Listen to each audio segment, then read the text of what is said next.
Hi everyone, Kate here, and this week I'll be showing you how to create your own historically inspired fern art. The craze of fern collecting, or pterodomania as it was coined, was a very fashionable hobby in Victorian-era Britain, especially in the earlier decades. Ferns could be purchased by collectors or gathered from the wild. The plants could then be kept live, usually in some sort of special home like a Wardian case, or dried and stored in albums. This fern trend also found its way into home decor, with those striking leaves becoming a common motif in Victorian furnishings. Today, we will be indulging in our own bit of pterodomania and creating a one-of-a-kind art piece, using real ferns and an actual Victorian-era botanical glue recipe. So, let's get started.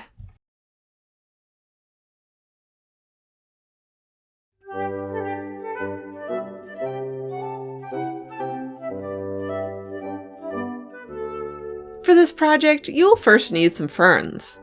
I'm using ferns I gathered from the wild during a summer trip to my grandmother's cottage. However, fern plants are widely available for sale both as indoor and outdoor plants, so you could always just buy a little fern if you don't have access to naturally growing ones. If you are wild harvesting, please don't forget to be respectful of nature. Certainly don't pick any rare or endangered plant species, and only take a small amount. You want to leave as much behind as possible so the plant and the area have an easy time regenerating. When selecting ferns, try to pick leaves in the best condition you can find, as any defects or dead spots will show in the final art piece. I had thought the ones growing in the luscious woodland would be the best, but it turned out this little plant in the driveway actually had by far the best quality leaves.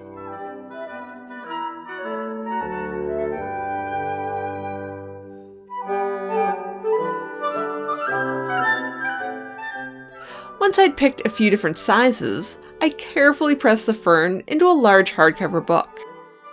Drawing any sort of plant material in between pages of a book can sometimes leave some marks on the page, so don't use a valuable addition, and I like to also add a layer or two of paper towel to prevent any possible marks or damage to the book. I love my books, so I strive to protect them.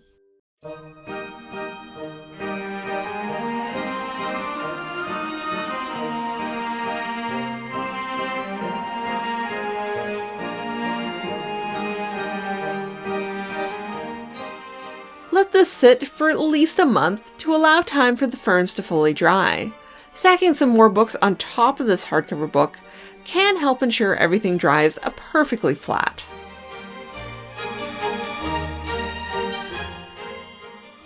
After being very patient for a few weeks, the ferns will be ready to glue.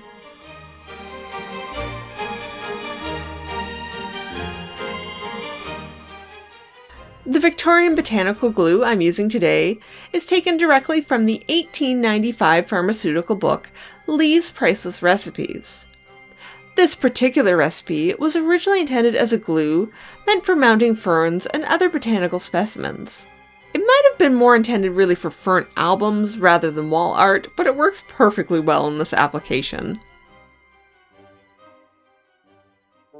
For this recipe, you will need 5 grams of gum acacia, also known as gum arabic, 3 grams of white sugar, and 2 grams of cornstarch.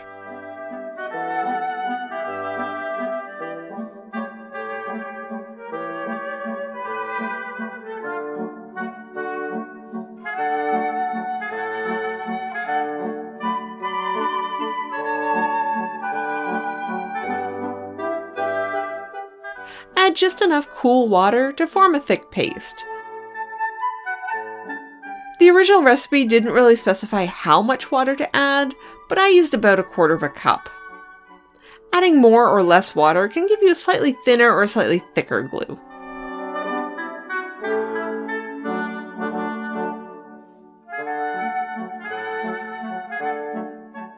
Bring this mixture to a boil and stir until thick and white in color. This happens very quickly, so don't take your eye off it. It's really easy to burn this stuff. Ask me how I know that.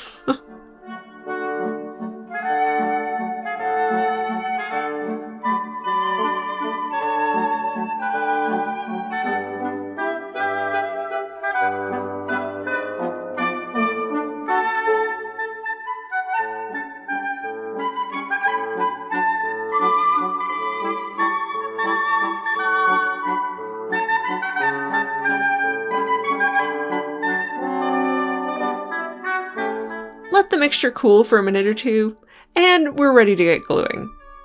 Actually, before we use that glue, it's a good idea to pre-arrange your ferns and have a plan of where you want to stick them down.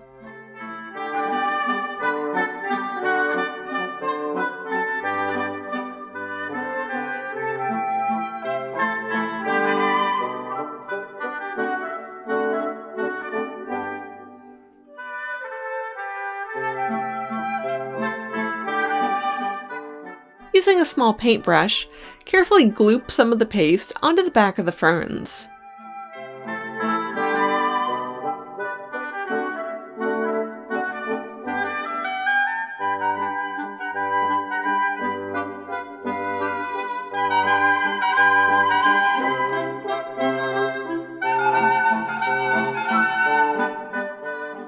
Gently press it down into the page, and repeat the process with any other leaves you want to attach.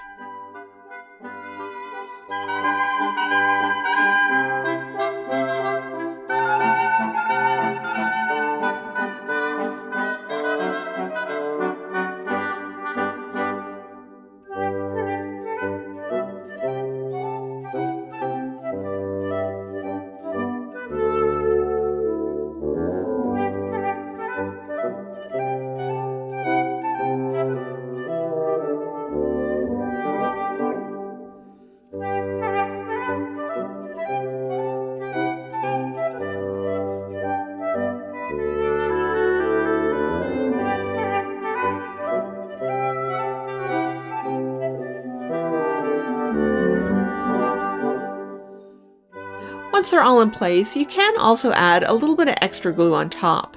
I put some additional paste along the spines of the ferns and just a few of the leaves.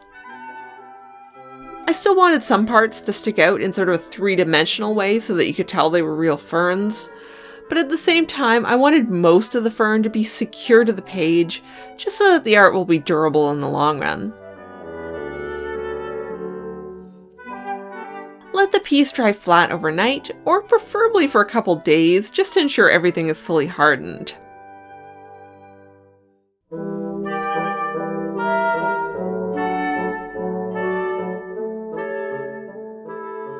I placed my ferns in this beautiful antique wall frame I had lying about, but you could use this method to make either smaller pictures or greeting cards, or even a Victorian-style botanical collection book. My inner Victorian botanist really wants to make a botanical collection book one day. But for now, I'm very happy to have these pretty ferns to look at and keep me company while I work.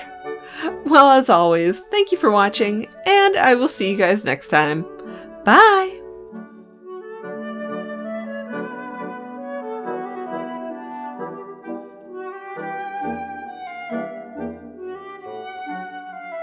This video is made possible through the generous support of my Patreon members. Thank you.